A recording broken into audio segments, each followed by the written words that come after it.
حمل سے بچنے کے لیے خواتین کے لیے بے شمار طریقے دستیاب ہیں، مثلاً گولیاں، injections, patches, implants, vaginal rings, diaphragm, cervical caps, sponge اور سٹیرلائزیشن وغیرہ۔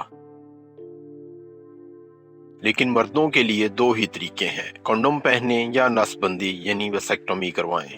اب تک تو یہی دو طریقے تھے، لیکن اب ماہرین نے مردوں کے لیے مانع حمل گولیاں تیار کی ہیں، جن کا انسانوں پہ آزمائش کا ابتدائی مرحلہ کامیاب رہا۔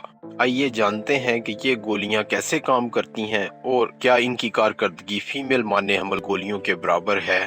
مردوں میں سپرمز کی پیدائش کا عمل خصیوں میں مسلسل جاری رہتا ہے، جس کا محرک کچھ مردانہ ہارمونز ہوتے ہیں۔ ماہرین سپرمز کی پیدائش کو عارضی طور پر روکنے کا ایسا طریقہ تلاش کر رہے ہیں جس کا جسم کو کوئی نقصان نہ ہو، لیکن یہ کام مشکل ثابت ہوا ہے آج سے پہلے تک۔ اب ماہرین نے ٹیسٹوسٹیرون ہارمون میں کچھ تبدیلیوں کی مدد سے مردانہ مانع حمل گولیاں تیار کی ہیں۔ مردوں میں آزمائشی استعمال میں ان گولیوں نے کوئی خاص نقصان کیے بغیر سپرمز کی پیداوار کم کر دی۔ اس تحقیق میں 30 صحت مند مردوں کو یہ مانع حمل گولیاں اور 10 مردوں کو پلاسیبو گولیاں 28 دن تک ایک گولی روزانہ کھلائی گئی۔ جن مردوں نے مانع حمل گولیاں کھائیں، ان میں سپرمز پیدا کرنے کے لیے درکار 2 ہارمونز کی سطح ان مردوں کے مقابلے میں کافی نیچے چلی گئی جنہیں پلاسیبو گولیاں دی گئی تھیں، اور جب گولیاں کھانی بند کیں تو ہارمونز بھی واپس نارمل ہو گئے۔ تحقیق میں شامل 5 مردوں کی جنسی خواہش میں معمولی کمی آئی، 2 مردوں نے اریکشن میں تھوڑی کمی کی شکایت، لیکن ان میں سے کسی بھی مرد کی جنسی سرگرمیاں متاثر نہیں ہوئیں، ان میں کمی نہیں آئی۔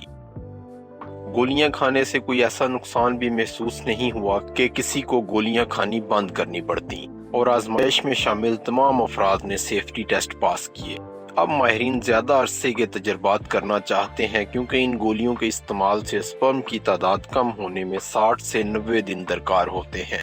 جو مرد یہ ہارمونز والی گولیاں نہیں کھانا چاہتے، ان کے لیے ماہرین ایسے طریقے تلاش کر رہے ہیں کہ سپرمز کے اخراج کو روکا جا سکے۔ ایسا ایک طریقہ ویسل جیل کا استعمال ہے، جسے ان دونوں نالیوں میں بھر دیا جاتا ہے جو دائیں بائیں خصیوں سے سپرمز کو لے کر آتی ہیں۔ یہ طریقہ لمبے عرصے تک کارآمد رہتا ہے، اس میں کوئی ہارمونل میڈیسن شامل نہیں، اور چاہیں تو ان نالیوں کو واپس کھول بھی سکتے ہیں۔